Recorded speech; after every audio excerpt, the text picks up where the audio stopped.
Former Trump campaign chairman Paul Manafort leaves his home in Alexandria, Virginia, Monday, October 30, 2017, in Washington. At PhotoAndrew Harnik Early on Monday morning, news broke that Paul Manafort and his former business partner Rick Gates were turning themselves into federal authorities to face charges related to special counsel Robert S. Mueller III's investigation into Russian meddling in the 2016 election. Below, an overview of why Manafort in particular may have been ensnared by Mueller's investigation. Who is Paul Manafort? Paul Manafort is a longtime political consultant and lobbyist in Washington. His career took two tracks that are important for understanding how we got to this point.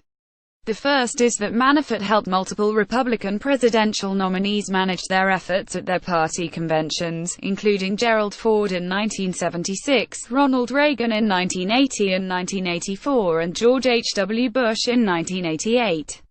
He also managed Bob Dole's 1996 presidential bid. The second is that Manafort also worked on behalf of a number of questionable international actors, including Filipino dictator Ferdinand Marcos and the Russia-backed president of Ukraine Viktor Yanukovych. Yanukovych was ousted in 2014, during the period in which Russia-Ukraine tensions spiked. Much more on this below. What was his relationship to Trump in March 2016? As Donald Trump was trying to ensure his victory in the Republican nomination fight, he hired Manafort to help corral delegates for the upcoming convention. At the time, you may remember, there was a lot of talk about whether or not Republican delegates pledged to Trump would hold steady as the convention unfolded. Manafort had helped Ford with that task in 1976, fending off a challenge from Reagan.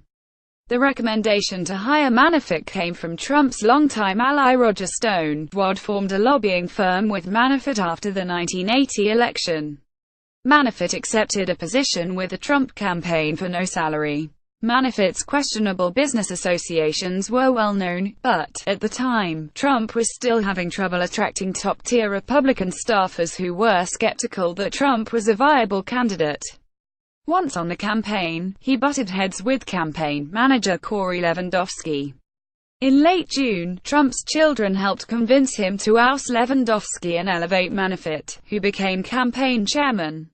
He held that senior position with the campaign until August. On the day he resigned, former House Speaker Newt Gingrich told Fox News' Sean Hannity that nobody should underestimate how much Paul Manafort did to really help get this campaign to where it is right now. Why did he part ways with Trump? For this, we need to talk a bit more about Manafort's background. In 2006, Manafort's company, of which Gates was part, signed a multi-year agreement with a Russian oligarch named Oleg Deripaska, apparently based on a 2005 proposal in which Manafort outlined a strategy that would greatly benefit the Russian President Vladimir Putin government. Deripaska is closely tied to Putin. That same year, Manafort began working with Yanukovych Party of Regions in Ukraine. In 2010, Yanukovych was elected as that country's president. In 2014, he was ousted during a popular uprising in the country largely because of his sympathies for Russia. A ledger found in a former Party of Regions office in Kiev reported last year indicated that Manafort may have received nearly $13 million in off-the-record payments from the party during his time working with them. Manafort denied the allegation, but the Associated Press later confirmed some of the payments. At the time, Trump was facing a number of questions about his relationship with Russia and any financial ties to the country. Revelation that his campaign chairman may have been paid by a Russian-backed political party helped spur Trump to oust Manafort from his position. Does this news prove that the Trump campaign colluded with Russia? No. It's important to remember that the investigation by Mueller is looking at Russian meddling in the 2016 election as well as any possible collusion between the Trump campaign and Russian agents. But as an arm of the Justice Department, Mueller's team is also authorized to investigate any matters that arose or may arise directly from the investigation. Think about it this way. If the police were called to your house to interview you about noise complaint and saw you standing over a dead body holding a knife, that might also come up as a subject of conversation. What do the charges relate to? The indictment includes 12 counts, focused on a few things: misleading the government, failing to register as a foreign agent, laundering money, and failing to report foreign income. It includes a conspiracy charge which is broadly about misleading the government, including that Manafort and Gates provided false statements to investigators and failed to register as foreign agents. Manafort eventually did so in June after his work with the campaign drew attention to himself. This is not a charge. The Manafort conspired against the United States on behalf of Russia during the election. The financial charges relate to $75 million that Manafort and Gates earned overseas, $18 million of which was then allegedly laundered by Manafort. This money was apparently largely earned through the pair's work in Ukraine. It's important to note that these investigations predate Manafort's time as head of the Trump campaign. In 2014, the FBI began an investigation into Manafort, including a wiretap. That same year, Deripaska accused Manafort and Gates of taking $19 million from him that was meant to be invested in a cable network in Ukraine. The investigation into Manafort was restarted in the spring of last year. BuzzFeed reports that the FBI is investigating wire transfers that were made in 2012 and 2013.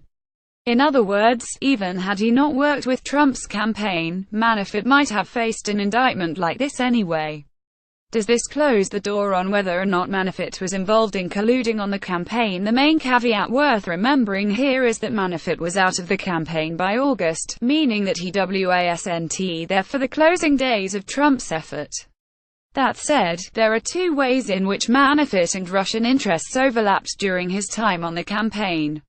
The first relates to Deripaska, the Putin-allied oligarch. Shortly after Manafort started with the campaign, he emailed a business partner in Ukraine and asked how his new position might be used to get whole, asking if Deripaska's team was aware of his new position.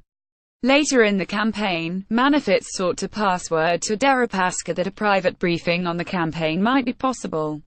It doesn't seem to have happened. Worth noting, during the campaign, the Trump campaign, then managed by Manafort, worked to remove language in the party platform about arming Ukraine in its efforts against Russia. Manafort was also one of the participants in the infamous Trump Tower meetings set up by Donald Trump Jr. and involving a Kremlin-linked Russian lawyer who was offering dirt on Hillary Clinton. During that meeting, Trump Jr. described Manafort as being on his phone the whole time, hinting that the content was not interesting to the campaign chairman. Later, though, Manafort turned over notes from the meeting that had taken on his phone. It is possible that the Manafort indictment is meant to serve as leverage in Mueller's broader investigation. There is no mention in the indictment of Trump. In 2006, Manafort bought a condominium in Trump Tower. Other New York real estate Manafort purchased in 2012 is listed in the indictment because the money used to buy the properties wasn't included in his tax returns. More charges could be filed against Manafort in the future. Are there still ties between Manafort and Trump? Trump has a pattern of continuing to talk with people he'd once hired on the campaign, even if they'd been fired. It's not clear if that was maintained with Manafort, though Manafort did call former White House Chief of Staff Reince Priebus shortly before Trump's inauguration. The Daily Beast reported in June that Gates was a regular visitor to the White House, working with Trump ally Tom Barrack. Barrack recently fretted over Trump's presidency in an interview with The Post. How does this fit into the overall investigation into Russian meddling? Below, our interactive timeline of how and when Russia and the Trump campaign may have intersected.